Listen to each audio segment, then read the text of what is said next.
আমার সিনিয়র যাদের ছিল, যারা ছিলেন, যেমন শাফিন ভাইরা, বাচ্চু ভাইরা ছিলেন, আমি কখনো তাদের কাছে যখনই কোনো কারণে গেছি, আমাকে কখনো তো তারা ফিরায়নি।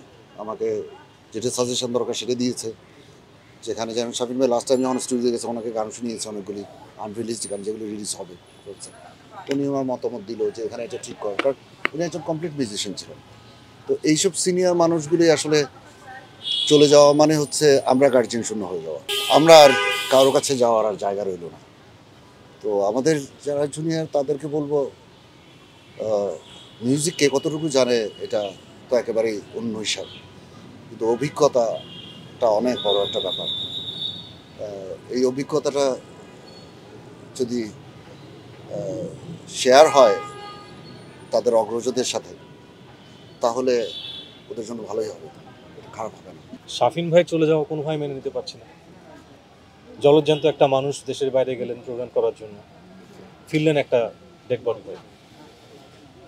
তো এই জুয়েল ভাইয়ের মতো অসাধারণ কণ্ঠের একজন মানুষ, শাফিন ভাইয়ের মতো অসাধারণ একজন মিউজিশিয়ান, এই মানুষগুলো আসবে না কখনোই, এই গ্যাপ কখনোই ফিল আপ হবে না। আমরা সবসময় তাদের এই চলে যাওয়াটাকে মিস করব।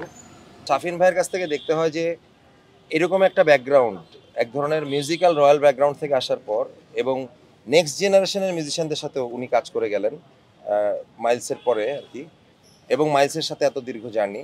সো ওনার কাছ থেকে শেখার আছে যে সমস্ত জেনারেশনকে কিভাবে কানেক্ট করা যায়, সিনিয়র এবং জুনিয়রকে।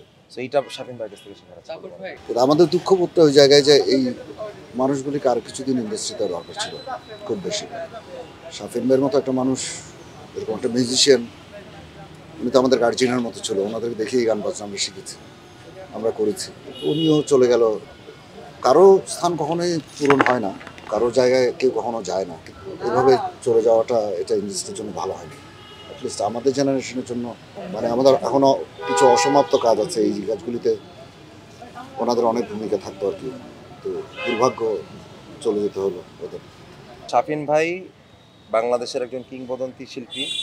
উনি যে লেগাসিটা রেখে গেলেন নিজেরটা, আর উনি যে লেগাসি নিয়ে এসেছিলেন ফিরোজা বেগম এবং কমল দাশগুপ্তের ছেলে আমিন আহমেদ সাহেবের ছোট ভাই এবং মাইলস ব্যান্ডের সদস্য, পুরা জার্নিটা এতটা বর্ণাঢ্য যে উনাকে দেখে আমরা এবং আমাদের ভবিষ্যৎ প্রজন্ম, বাংলা সঙ্গীত যতদিন থাকবে ওনার ব্যাপারে ততদিন আশা করি যে বাংলাদেশের মানুষের, সঙ্গীতপ্রেমী মানুষদের ভালোবাসা, আগ্রহ, সমস্ত স্নেহ, রেসপেক্ট সব থাকবে।